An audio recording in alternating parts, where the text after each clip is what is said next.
Ron, there's been so many different rounds in the presidential election, round one, round two, then the National Assembly, round one, round two. So a lot of political hurdles. The market has been pricing France as though it deserves a bit of a premium. That's just cooled off now in recent weeks. What's happening on the charts as you see it? Well, from a technical perspective, the market ran up too quickly, and so it's become overbought, now unwinding from that level. But what's interesting from a very long-term basis, we're still 25% below the 2000, the Y2K peak. So we're undervalued on a long-term basis. What's important at the moment is the price gap that was created just after the French election. So we're looking like we're closing that gap, and we now need to see whether the market's at a make or break level, whether it continues lower into the 200-day moving average at around 4,800, or whether we hold above the gap and make new highs. What I don't understand around the French market, I mean, it's often described as a bunch of international companies, not much relevance to the domestic factors, yet it got this boost based on the election, which suggests domestic factors at play. So how do you view this market? And if you look at why there's risk appetite for it, what is it down to? Is it just Macron? Is it something else? Is he just an excuse for a bit of risk appetite on markets? Well, certainly, I mean, in line with all the Western equity markets we've been up for some time, I think it's on that basis, it's also good to keep in mind the seasonality trends in this summer period, which remain negative. Although the markets have still been somewhat supportive, particularly in the US, there is still downside risk, probabilistically speaking, into the oncoming months of July and August. To what extent do you think the French market is at this stage really depending on foreign demand? I mean, we know it very well that in the DAX tradition is really moved by cyclicality and by foreign demand. That's usually the marginal factor. Is that a relevant factor here down the road? It seems to be based on the chart, but I would say also that the stronger sentiment is definitely driven by the political cycles at the moment that are happening in France, just like Brexit to some degree has been pressurizing UK local markets. You're very angry, Beat. I can see that. I mean, your comment here on France. The French were truly fed up with the incompetent self-indulgence and blunders of the Sarkozy and Hollande presidential terms. Are the unions, though, ready for the reforms that Monsieur Macron wants to drive through? The others may have been incompetent, but will Macron succeed where others have failed because the French unions are very strong?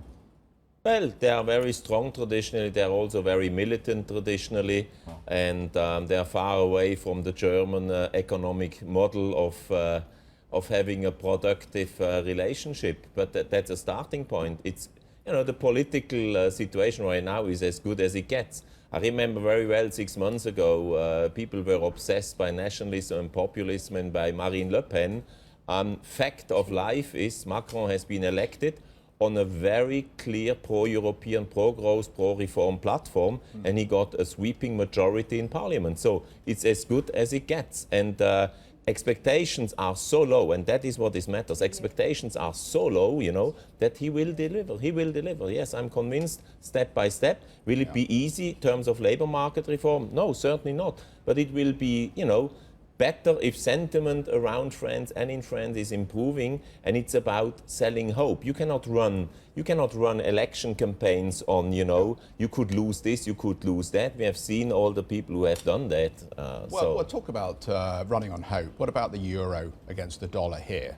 That's running on hope, isn't it? Well, it's certainly running out of steam at the moment on the short-term basis, and so it's been overbought for at least a week or so. What was interesting is just post French election, we had this two-stage volatility move, which was a buy on the rumor, sell on the fact, but then that continued to new high breakouts up until 113. From a different perspective now, that high at 113 is actually the old spike high that we saw on the 8th of November, which wasn't about the French election, that was about the US election, surprise. So the market seems to be waking up to the old memory of what happened then, and that might be producing some pressure in the market at the moment. Ron, what I've noted about your comments on both the euro and on the CAC is that the ranges you're looking at are much higher than the lowest ranges we've seen on both the euro and the CAC in the last 2 years. So support levels seem to be much higher, which is probably welcome news for those who've invested in some of these plays already. It is, but of course nothing moves in a straight line for too long, and so it is important to keep in mind the turning points, particularly when we're at extreme momentum readings, and that is the case on the CAC, and that is the case on Eurodollar. On Eurodollar in particular, it has been stalling into this 113 level, which, as I mentioned, is the 8th of November spike high, the US presidential event. And so that will create not just price resistance, but also time pressure. And so we could see further move down to 108.50, which is roughly where the 200-day moving average is on Eurodollar.